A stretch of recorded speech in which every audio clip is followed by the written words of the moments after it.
Om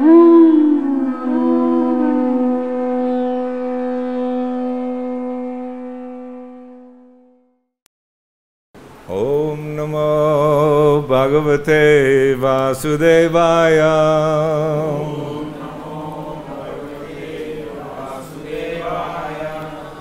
Om Namo Bhagavate Vasudevaya.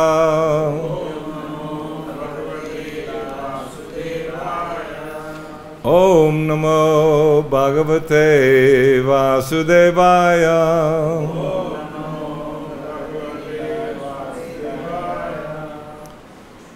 So thank you all for coming, reading Srimad Bhagavad-Gita as it is. Chapter 4, text 6.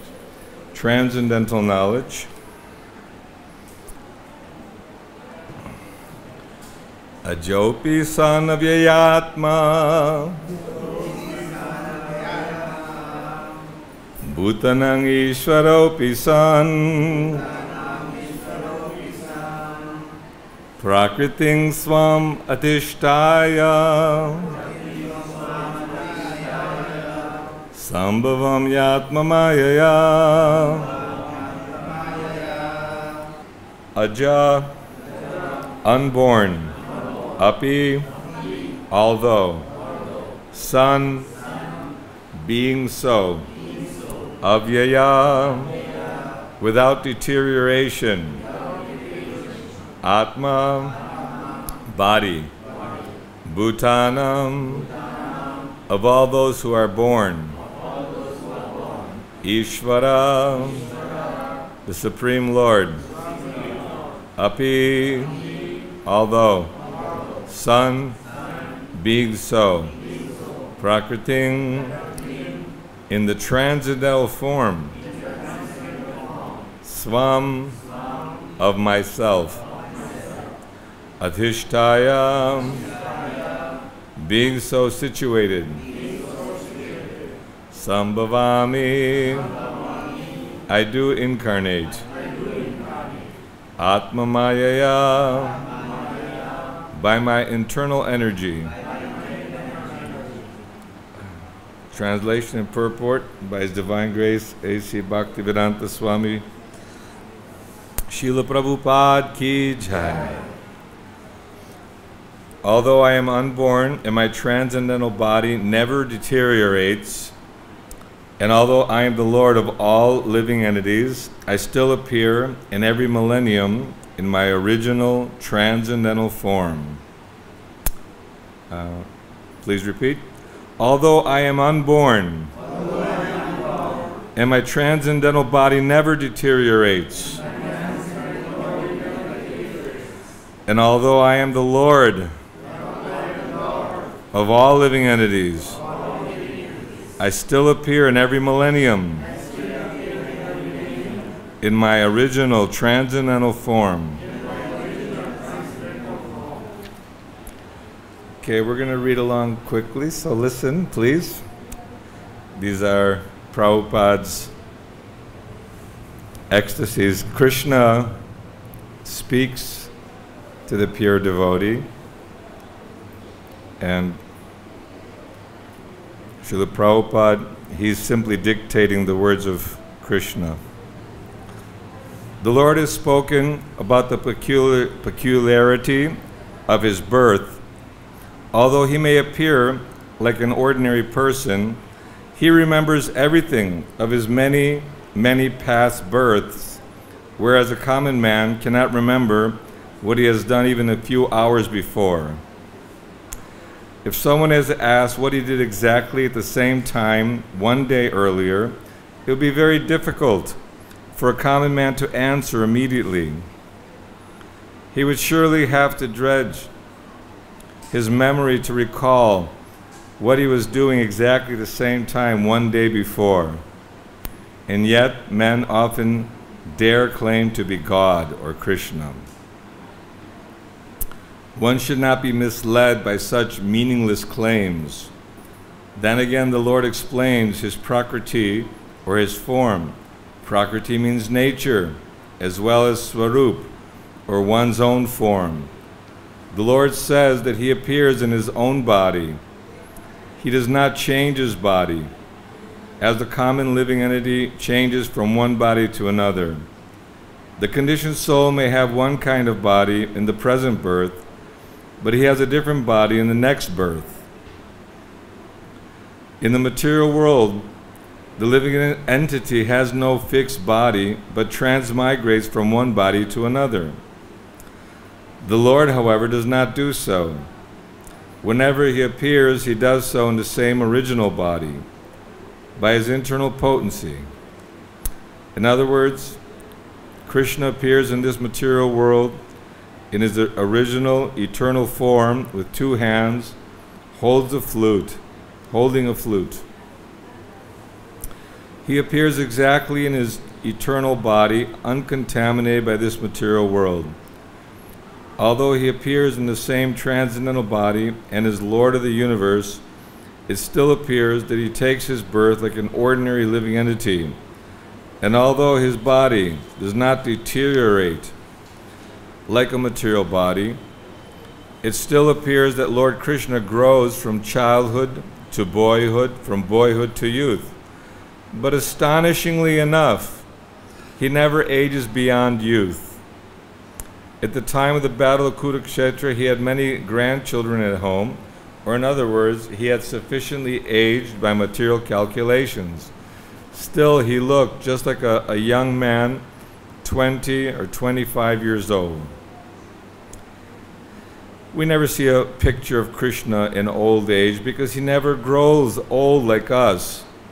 Although he is the oldest person in the whole creation, past, present, and future, neither his body nor his intelligence ever deteriorates or changes. Therefore, it is clear that in spite of his being in the material world, he is the same unborn, eternal form of bliss and knowledge, changeless in his transcendental body and intelligence. Factually, his appearance and disappearance are like the sun's rising, moving before us, and then disappearing from our eyesight. When the sun is out of sight, we think that the sun is set. And when the sun is before our eyes, we think that the sun is on the horizon. Defective. Actually, the sun is always in its fixed position, but owing to our defective, insufficient senses, we calculate the appearance and disappearance of the sun in the sky. And because Lord Krishna's appearance and disappearance are completely different from that of any ordinary common living entity, it is evident that he is eternal, blissful knowledge by his internal potency, and he is never contaminated by material nature. The Vedas also confirm that the Supreme Personality of Godhead is unborn, yet he still appears to take his birth in multi-manifestations. The Vedic supplementary literatures also confirm that even though the Lord appears to be taking his birth, he is still without change of body. In the Bhagavatam, he appears before his mother as Narayan with 4 hands and the decorations of the 6 kinds of full opulences. His appearance in his original eternal form is his causeless mercy bestowed upon the living entities so that they can concentrate in the Supreme Lord as he is and not on mental concoctions or imaginations, which the impersonalists wrongly thinks the Lord's forms to be. The word Maya or Atma Maya refers to the Lord's causeless mercy according to the Vishvakosha dictionary. The Lord is conscious of all his previous appearances and disappearances, but a common living entity forgets everything about his past body as soon as he gets another body.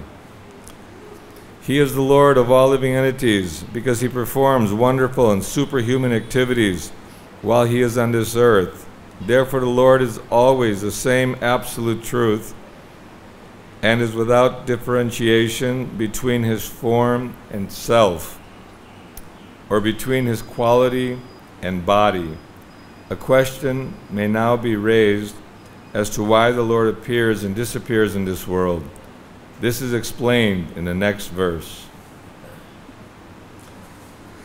Om Jnana Tamarandasya Gyananjana Shalakaya Chakshurunmilitam Jena Tasmai Shri Gurave Namaha Shri Chaitanya Manobhistang Stapitang Jena Bhutale Swayam Rupa Kadamayang Didati Swapadantikam Shri Krishna Chaitanya Prabhu Nityananda Shri Advaita Gadadhar Shivasadi Gauda Bhakta Vrinda Hare Krishna, Krishna Krishna, Hare Hare, Hare Rama, Rama Rama, Hare Hare. Ajopi son of Yatma, Bhutanam Ishwaropi sang. This is a very famous verse. Prabhupada would often quote it.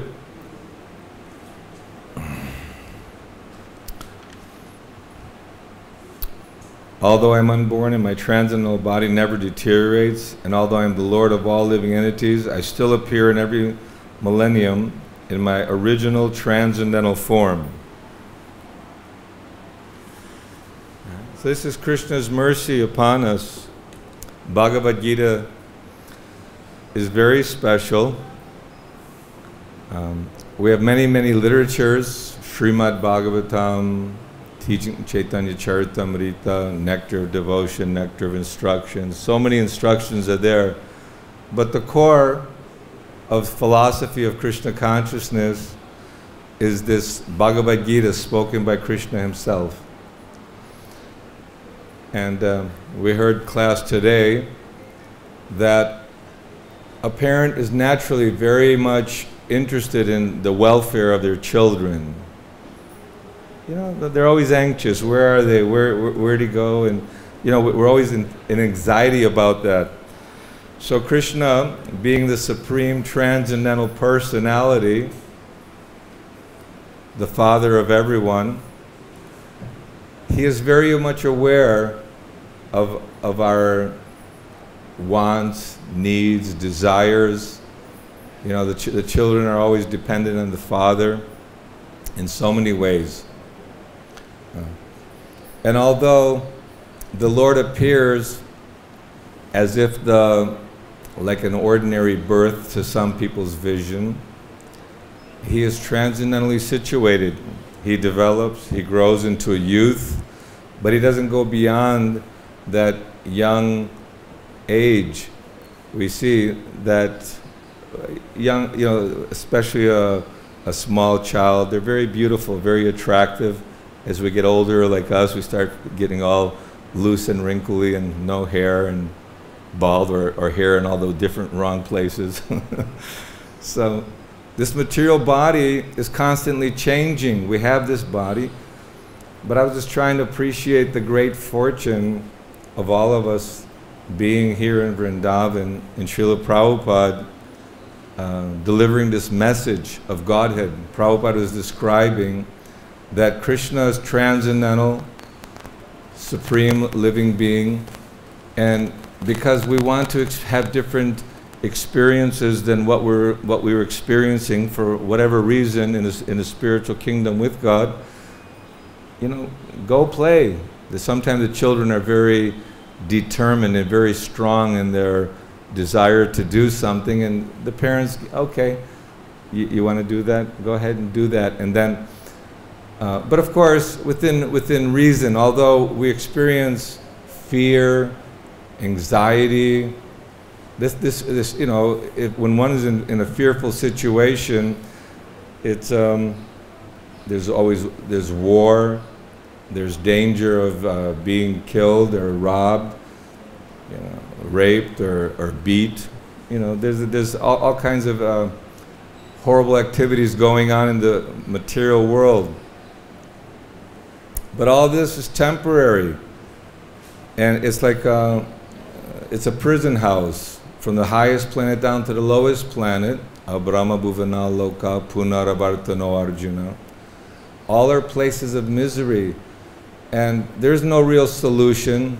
Doesn't matter if you are very wealthy, have a very nice family. There's always the fear of death, and Krishna, he's coming millennium after millennium, but that's a long time. Here is described that he originally spoke the Bhagavad-Gita, the sun god, 120,400,000 years ago. And Arjuna is astonished. How is it that you say that you've spoken the that you've spoken the same transcendental knowledge to the sun god, and we're contemporaries? So within our lifetime, we have so many friends, and if somebody was to say to me that, oh yes, we are friends, but I exist, you've existed in the past, we're existing now, we'll continue to exist in the future. So we may not have that understanding or the ability to believe such a wild imagination. Here is described that some people get so mad in this world that they actually think themselves to be God. I remember distributing books in Miami airport, and we meet all types of people, and one person was totally convinced that, yes, I am God. I am God, So you know what I'm thinking? Oh yes, I know everything. I am God. So this is the insanity of materialistic lifestyle. And even there are so many spiritual teachers and gurus in the world, and for this reason, Bhagavad-Gita as it is being presented by Srila Prabhupada for the benefit, or for the clear direction how to get out of this material world of repeated birth and death. I remember I gave my two sons a Gita for a present, like a Christmas present. In the very beginning I said, every day you read from Bhagavad-Gita and your life will become perfect. So I'm always reminding them, and just so happens today, that reason why I'm telling you is I had a chance to speak to, they're in America, and I said, people are taking vitamins for keeping their body healthy, they're going to the gym, running on the beach, special diets and medicines are always there to keep the body healthy. I said, but the spiritual health and our spiritual well-being also needs to be taken care of. So by following this regimen of Shravanam, Kirtanam, Vishnu, by hearing from God, hearing from God's representative, and by staying in the association of those who are also eager to hear about God and glorify God. And Srila Prabhupada has given us such a wonderful process that if you apply it to yourself, then the anxiety will go away.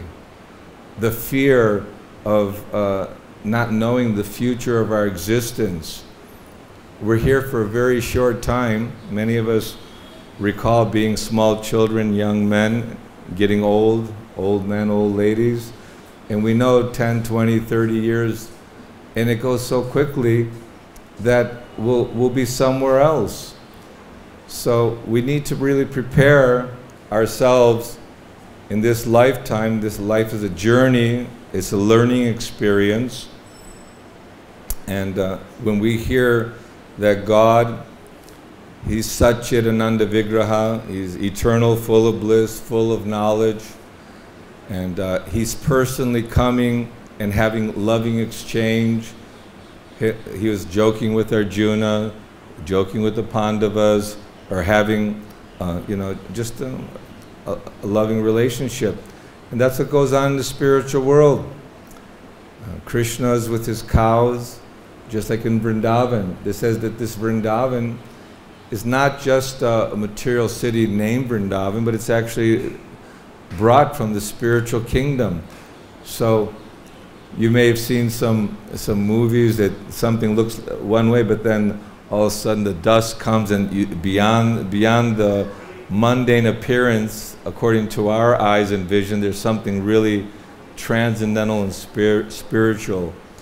So the vibration, the power of chanting the Lord's name, especially here in Vrindavan, is multiplied and amplified.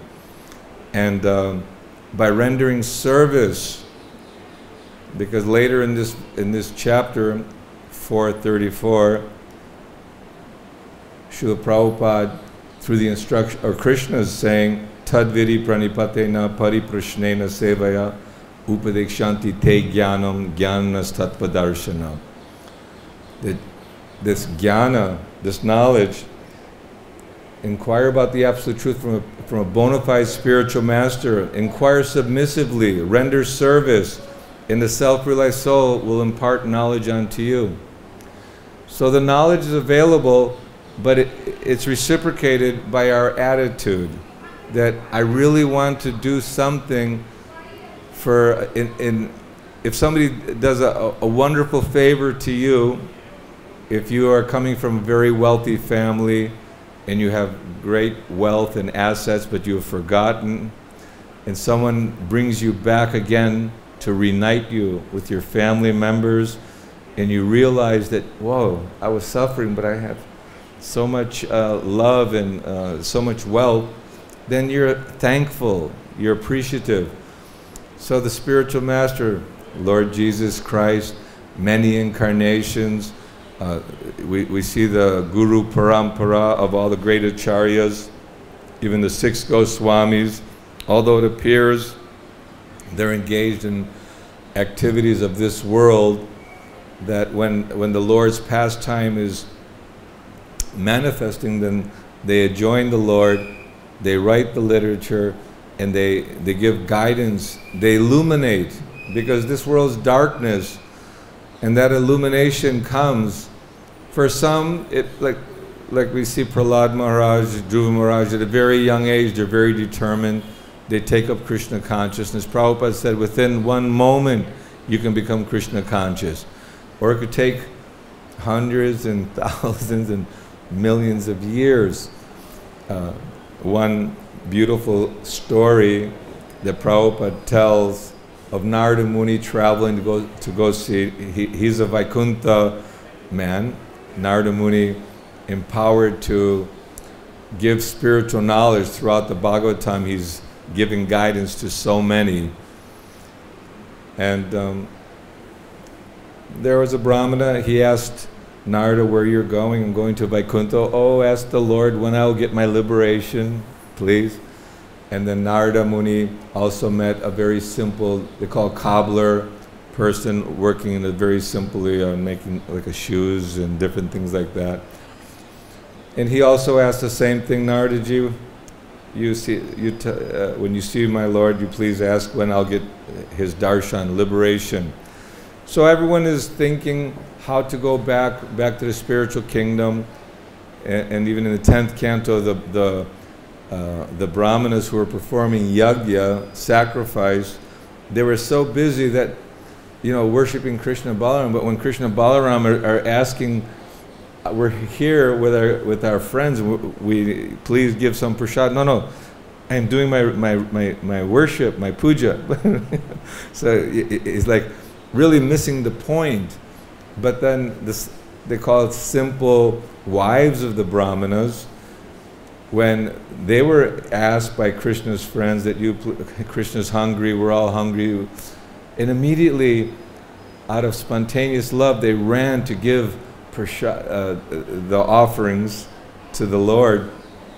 And the brahmanas who were performing the yajna were feeling, oh, we are such fools, our wives, they appreciated the Lord, but we're just so caught up in the rituals of performing the pujas or the religious ceremonies that we're missing the entire point. So Narada Muni, he's very eager to give this transcendental knowledge. And while in the spiritual kingdom with the Lord, he asked the questions, when will this Brahmana have his liberation in cobbler? And the Lord explained that the Brahmana, it'll take some time. He has to undergo some, we got like a lot of wrinkles in our body and subconsciousness and mind and desires, and we're trying to go karmana daivana trena, from birth to birth to birth, to kind of like get it out of our system. This ego, this desire to be number one, to be the enjoyer, to be the supreme person. It's prominent within everyone because Krishna, he has that feeling. Parama Ishvara Krishna, he's the supreme controller, supreme proprietor. And we're little minute parts of Krishna. We're very tiny, but we still have the same kind of propensities. You know, like you see sometimes they have these little gold things, number one dad, you know, or the best so-and-so. Everyone wants to be, a competition in this world that wants to be number one. I have 2 grandsons, and if I beat him in a game, he flips out. You know, he has to be the winner, the number one. So we all have that propensity and tendency to enjoy. Everyone likes to be appreciated, praised, you know, oh, how nice you're looking today, or, you know. And Krishna, he's coming to teach us. So when Narada Muni is leaving the Lord, he said about the cobbler as well, this simple devotee, he wants to know, oh, he's coming back after this lifetime. Oh, yeah. Narada Muni is a little astonished because Krishna always has some message behind his teachings. And when Narada Muni was about to leave, the Lord says, if they ask what I was doing, just say I was putting an elephant through the eye of a needle. You know those needles, you got to put the thread through there. It's, ladies are expert at that, but we're a little clumsy. And Narada Muni comes back, and the Brahmana is greeting Narada Muni. And so, did you ask the Lord, or he said, what was my Lord doing when you met him? He said, oh, our Lord is so great, so wonderful. He had this huge elephant. He was putting it through the eye of a needle. And the Brahmana said, oh, Narada, you're such a jokester. You know, you make so many jokes. You know, this is so funny, so unbelievable.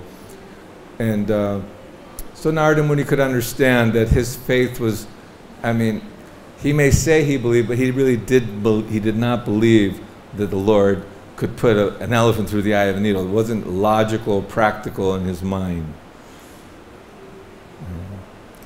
I don't know, in this story, did Narada Muni say that it'll be some time before you take? No, I don't think that he revealed to him that he will not be liberated right away.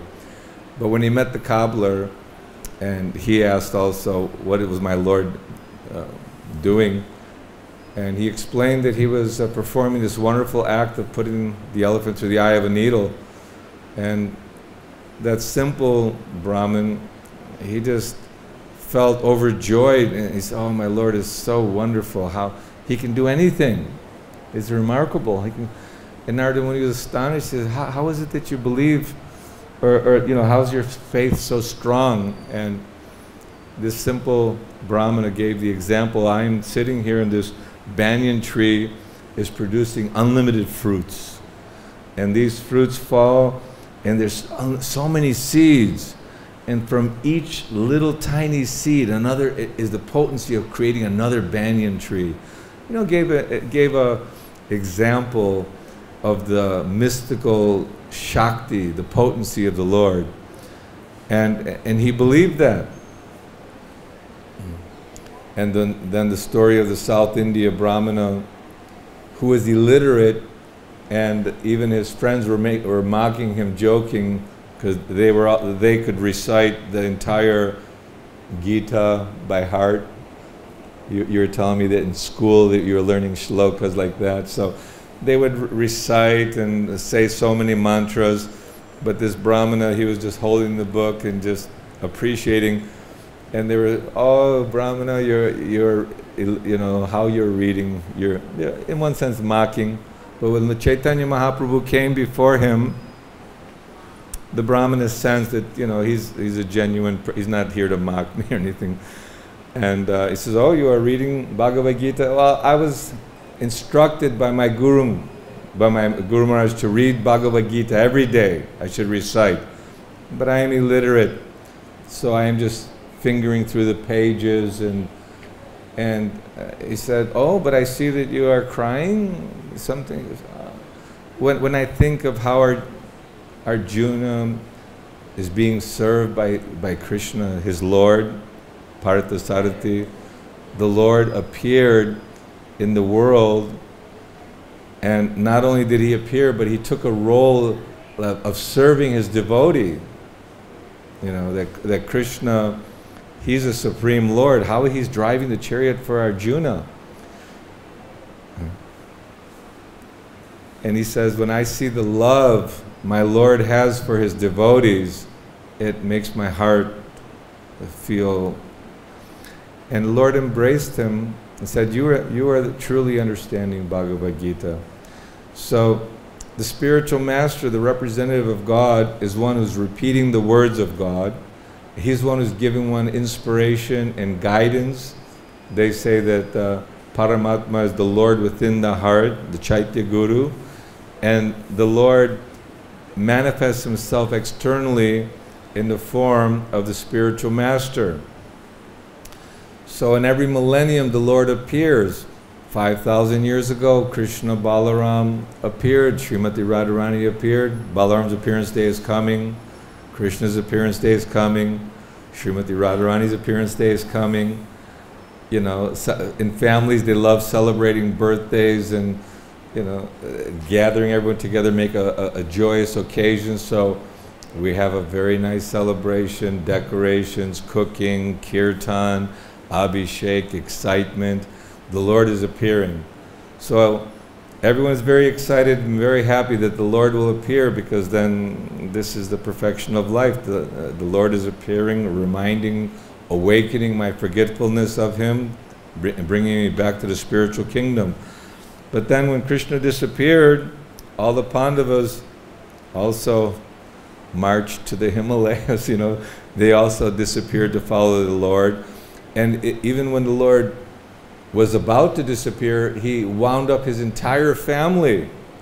You read the pastime in Bhagavatam that his so many family members, and he didn't want to just, because they were very powerful, and they could actually, no one could actually challenge in any way. So he thought, okay, pastimes are finished. A lot of them were demigods and also from the spiritual kingdom.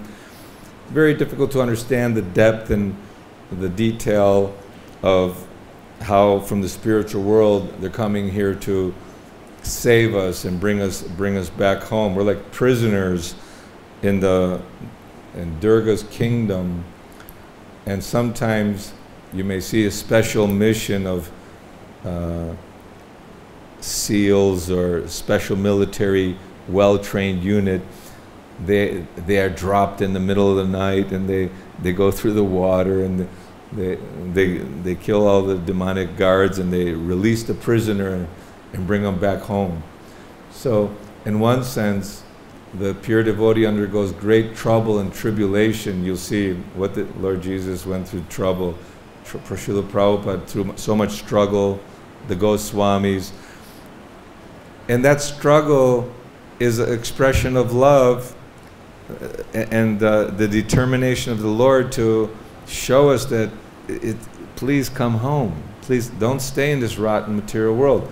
So when Krishna left, all the sages thought, oh, now what's going to happen? The Lord's not here. Srimad Bhagavatam is my incarnation. So the Lord becomes manifest in another incarnation as the form of Srimad Bhagavatam. And Srila Prabhupada also formed this society. And it's not just out of slogan, you know, very soon the incorporation of ISKCON is coming. And ISKCON, International Society for Krishna Consciousness, is composed of people, persons in this world who are actually becoming conscious of Krishna. Not you know, politics or people with bad behavior, or you know, people with questionable characters or this or that. Real ISKCON, real Krishna consciousness is sincere devotees who really want to work on themselves you know, by hearing, chanting, rendering service, and not getting caught up in the speculations and all the dirty laundry that's existing in the material world, because that's what it is, it's temporary.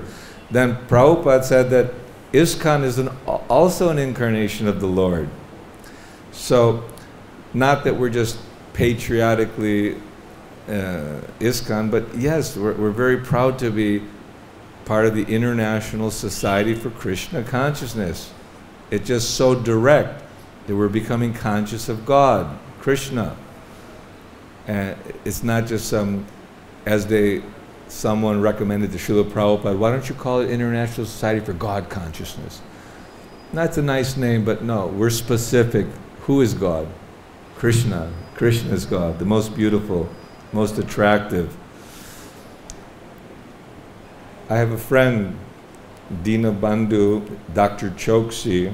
I may have told the story before, but he was in Miami, Pembroke Pines, and we would do programs at his house regularly. His wife got cancer, young age, but at the last moments in bed, she was very faithful, obedient, and she says, "What should I do?" He said, "What do you mean?" He says, "Krishna's calling me." So, you know, she can see she was given, sometimes people have not a hallucination or anything like that, but a real vision that Krishna is calling, come back. And he says, yes, you should go. If Krishna is calling you, then you should do that. So he went to get the artik tray, and came back, and she was gone. So it's very real, but because Maya is very strong, or our determination is very weak, Maya reciprocates according to our desires. Daivihesha gunamaye mama maya duratyaya mamivaye prapadyante mayametang tarantite. That this divine energy is difficult to overcome. You can't, it's insurmountable. But one who surrenders to me can easily cross beyond it. So Krishna is saying, Sarva dharma prityaja mamekam sharanang vraja aham tvang sarvapapebhyo mokshayashyami masuchaha. Just surrender unto me. Give up all varieties of so-called religion or your ideas of ritualistic this, that. Surrender to me. And how do we do that? Tadvidi pranipatena. The Guru will give us that direction. It's very much illuminated in Bhagavad-Gita. I had a realization from a bhakta. We call the new devotees bhaktas. It's a very exalted title, bhakta, because to be a bhakta is not an ordinary thing. And I said, well, have you read Bhagavad-Gita? He said, yes, I'm on my 8th reading. And I said, this person has some good realization. Because until and unless we really go from beginning to end with determination, steadily, okay, I'm going to read a chapter a day. So in 2 weeks, I finished the Gita. So let me make a plan. And sometimes maybe there's something that interrupts. But if you have the determination in a regimented, day-to-day progressive reading, then you're adopting Shravanam, Kirtanam, Vishnu Smaranam, Padasevanam, Archanam, Vandanam, Dasyam, Sakyatmanavedam. Otherwise, the taste to do puja, the taste to render service, or to even hear, the mind is so distracted that you can't take 15 minutes a day to hear from the Lord. You know? So, although we're undergoing difficulties, financial difficulties, family troubles, mind difficulties, the senses are agitating, whatever, we're embodied. This is a formula. This is a medicine. And without taking the medicine, the doctor, the spiritual master is like the doctor, and he understands what type of medicine you need. And everyone is at different level, different stages. So sometimes questions and answers are necessary for clearing any doubts. But most important is stay in the association of devotees. So try to mold your life. We have to mold, you know, you can imagine you have some for children they have that Play-Doh, some Play-Doh. You can make different figures and different forms. So we want to mold our life that we're always reminded of Krishna. Get up in the morning, oh, it's time, you know, and sometimes people like put on a lecture, hearing Prabhupada or hearing about, and then immediately you're chanting mantra, or Shri, you know, Keshava, Shri Govinda, you know, you're marking the body. There's a temple of the Lord. I'm utilizing this vehicle, and because of Prabhupada's mercy and the devotees' mercy, I realize that this vehicle should be used in the service of the Lord. Then the vehicle becomes transformed. Prabhupada gives the example of an iron rod. You keep it in the fire, it no longer just metal, it becomes red hot. Touch it, it'll burn. It's like fire. So the body, when utilized in the service of Krishna, and when it's rendering this kind of service, it becomes transformed. Spiritual body. Not that we're going to take this to the spiritual world. In some cases, I think Dhruva Maharaj in his very own body went to the spiritual kingdom. But we have a body, we have an identity, and that identity will be revealed to us. And it's not like, oh, I need to know who I was in my last life, or who am I in an eternal existence. I need to know. You can know, and it will become manifest. But first of all, take the rudimentary, apply it to yourself. Anyone a musician here? Any musicians? Anyway, when at an early age, I was interested in drums. I like drums. So what do? You go to a teacher, you learn the rudiments. You know, single stroke, double stroke, flam tap, you know, paradiddles, triplets, and blah, blah, blah. And then the right foot, the left foot, and you know, the combinations, swing, beat, this, that. So in the beginning, it's very mechanical, because you know, you're looking at the notes, you know, you're trying to really figure out. And then after some time, with practice, in the association of other musicians, then it's just, we could be talking, but it's all just moving, everything's moving spontaneously, automatically. So that's what the practice of Krishna consciousness is, an opportunity to become attracted to hear about Krishna, attracted to see the beauty of the deity, and when the kirtan is going on, the artik is going on, and there you are praying to the Lord, somehow or other I've fallen into this ocean of birth and death, please pick me up from this ocean of suffering. Engage me at your lotus feet. And Chaitanya Mahaprabhu gives us the prayers, you know, Nam Namakadi Bahudani Jasarva Shakti Statarpitani Mata Smaranena Kala. So many beautiful transcendental names you've given us, so I can achieve all perfection. Everyone wants to achieve some sort of perfection, but they don't have faith. They think that real perfection means I need a big house and a lot of money. I need to become wealthy. You know, sometimes we see those like drug lords or something like that. They're bringing in hundreds of millions of dollars weekly. You know, it's like phenomenal amount, but it's not enough. More and more. I'm in charge of the village. I want to be in charge of the city. I want to be in charge of the country. I want to be in charge of the whole world, the kingdom. The Roman, you know, in the Roman kingdom back 2,500 years ago, whatever, they started conquering and conquering more and more. Oh, this general, even Julius Caesar, he conquered a huge land, which is like part of Germany, France, and this and that. And they were like conquerors. So that's just a small glimpse of why we're in this material world, because we want to exploit material nature. We want to put ourselves in a situation where I am the enjoyer. But there's no enjoyment, because you're going to die. you're going to get disease. These are the problems, isn't it? You're forced to take birth. You're forced to grow old. You're forced to die. And then rebirth again. This samsara, the cycle of birth and death. But one needs great determination. Even a simple thing like I'm trying to now maybe have a little diet, because I went to some programs and 3 times they fed me with it before like 1 o'clock. We ate so many times, and I thought, oh, I gotta seriously do a cleanse. So we repeatedly are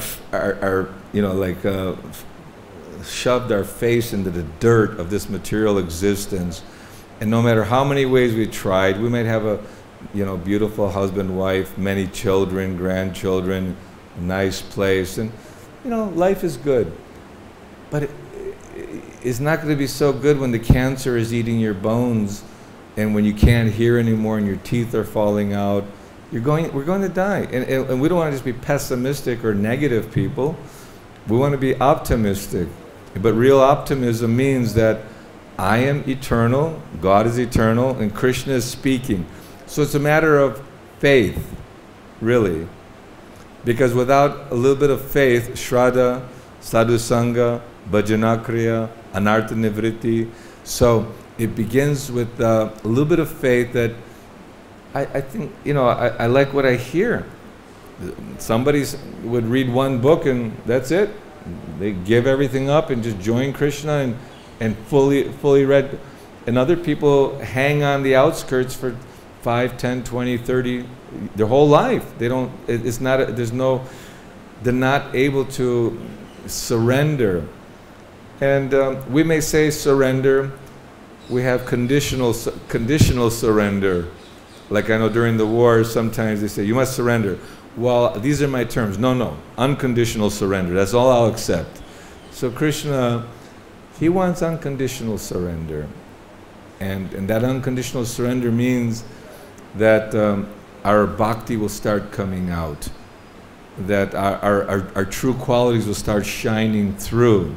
Yes, what is that? Yasyasti bhaktir Bhagavad-Gita kinchana gunais tatra samasate gura. That one who is practicing this Krishna consciousness or the process of self-realization, he develops all the good qualities of the demigods. They're already there, but they're covered over. And so there are of course there are many lectures on this verse and other verses, and the more we understand that Krishna is caring for us, that his body is transcendental, it's not a mundane body, that his existence is spiritual through and through. Our body's temporary and we take repeated birth and death. The spiritual master, although he appears to have a material body, is also transcendental. And the books, we worship our books because the book is non-different than God, the sound vibration of God. So it's a matter of putting our perspective in a proper order. That I'm fortunate enough to be here with devotees. I have an opportunity to chant the holy name of the Lord, to see the Lord and participate in the kirtan. And then I can also do something for helping. Words are just words, but when someone takes enthusiasm, I remember in Miami during all festivals, one devotee wouldn't let anyone else do the dish. He said, "Pot, that's my service," so he wanted to clean the pots for Krishna. So whether we're cleaning pots, cleaning the floor, decorating the deities, performing our service, managing the restaurant, or going out and preaching, if we keep the service attitude that whatever is needed to be done, I will do that, then that's a good mentality. Not that, oh, that's not my nature, I can't do that, and I'm not comfortable with this, and you want to make a contractual agreement with the Guru and Krishna. No, we should surrender. And by doing that surrender, then it becomes more and more pleasurable, and hopefully we can become solid devotees of Krishna. 6:30, right? Hare Krishna. Any questions, anyone, or comments? Oh, yes. Hare Krishna.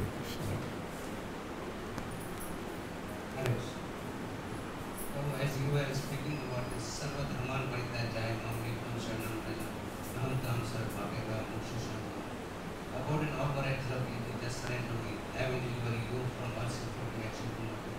But there's about an all type of religions means somebody like to do Tao Seva, some like to do Jamuna, or this one. So this is also included in Krishna, what he says Sarva Dharman is, whether we should do those things or we should just listen to Krishna, and whatever the activities are going in Krishna, that we should